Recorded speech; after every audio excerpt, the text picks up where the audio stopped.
Libertà e donna è il titolo di un convegno promosso nella giornata di ieri a Cianciana dal Rotary Club Bivona Montagna delle Rose Magazzolo, in collaborazione con la LILT di Agrigento. All'incontro, che si è svolto all'auditorium del centro sociale, sono intervenuti il presidente del Rotary Club di Bivona Salvatore Acquisto, il sindaco di Cianciana Martorana, la presidente del Rotaract di Bivona Carlotta Traina, la psicoterapeuta Marilisa Cammarata, la presidente provinciale della LILT Francesca Scandaliato Noto, la dirigente scolastica Maria Rosaria Provenzano e la presidente della Commissione della Salute dell'Ars Margherita La Rocca Ruvolo. Le interviste.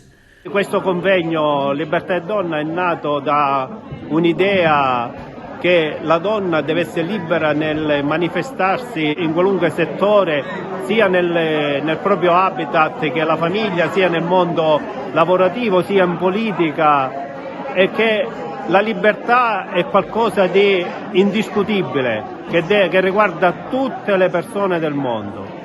In questo momento proprio così tragico che colpisce i paesi dell'est con la guerra tra Russia e Ucraina, vediamo che le donne sono al centro proprio di questa guerra, sia come vittime perché subiscono violenza da parte dei soldati russi, sia perché sono quelle che devono cercare di salvare i bambini attraversando migliaia di chilometri per raggiungere la salvezza. La libertà è donna non è un semplice titolo, ma è una vera realtà. Quello che sta accadendo in Ucraina, quello a cui stiamo assistendo, mette in evidenza come tutto muove da questo concetto di libertà e di conquista della stessa. Questo di oggi a Cianciana è stato un momento di grande confronto ed è stato un momento proprio di consapevolezza della grande fortuna che l'Europa ha e quanta questa libertà è invece agognata in altre parti del mondo. Anche oggi a ricordare la giornata internazionale della donna non come punto di arrivo ma come punto di partenza, sebbene tappa di un lungo percorso di battaglie civiche che hanno coinvolto tante importantissime donne nelle tappe della storia. Oggi vogliamo ricordare con forza che il ruolo della donna è un ruolo fondamentale, ma che non è uguale al ruolo dell'uomo, che il ruolo della donna deve essere caratterizzato dalle proprie peculiarità, delle caratteristiche che la contraddistinguono nel rispetto della società e dell'alterità e della diversità.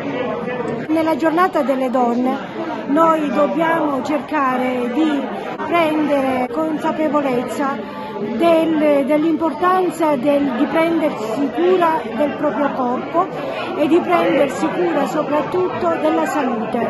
Noi donne siamo mamme e quindi siamo mogli e molto spesso ci trascuriamo, non pensiamo a noi stessi, pensiamo soltanto a tutto ciò che ci circonda, alla nostra famiglia, invece dobbiamo pensare anche a noi stessi. È stato un piacere innanzitutto partecipare all'iniziativa perché l'abbiamo fatto veramente con il cuore.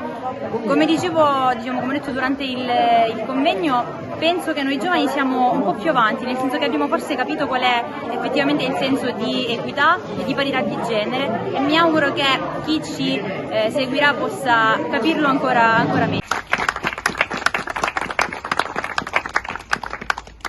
E questo è un simbolo in un luogo dove i ragazzi si aggregano per stare insieme. Nello stare insieme devono al primo posto mettere il rispetto per l'altro e poi ovviamente il rispetto per la donna. Ecco, quindi questo momento per Cianciana, ma credo per tutte quelle comunità dove si fa, questo non è una prassi, ma è un momento di consapevolezza, è un momento che invita i giovani ad una riflessione e a dire che l'altro va rispettato sempre e comunque. Ci siamo riuniti oggi pomeriggio, per benedire la panchina rossa. Spero che non saremo rossi di vergogna perché continueremo a maltrattare le donne. Spero invece che possa essersi un rosso di giusta reazione, di irascibilità a favore della donna e per una società in cui la donna abbia non riconosciuto, ma sia in grado di far riconoscere le proprie capacità. E con la Madonna saluto tutte le donne, salve portatrice di misteri che impongono silenzio.